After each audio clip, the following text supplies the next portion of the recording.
అమ్మాయి అయితే అబ్బాయిని శివుడిలాగా, అబ్బాయి అయితే అమ్మాయిని పార్వతిలాగా ప్రేమించే అటువంటి రెస్పెక్ట్ ఇచ్చే అటువంటి రిలేషన్ మీ ఇద్దరిలో అలా ఉండాలి. అప్పుడే ఈ రిలేషన్లో అంటే ఆ సెక్షువల్ సంబంధంలో మీరు సమాధి స్థితిని పొందగలరు.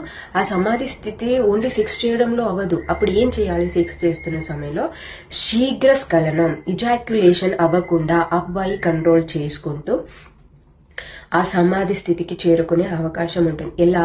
మీరు ఇంటర్ కోర్స్ చేసినప్పుడు ఇమీడియట్గా శీఘ్ర స్ఖలనం చేయకుండా మీ ఫీలింగ్స్ని కంట్రోల్ చేసుకోవాలి. ఆ ఎనర్జీని రూట్ చక్ర నుంచి సహస్రారానికి పంపించే అటువంటి శక్తి, పేషెన్స్ మీలో ఉండాలి.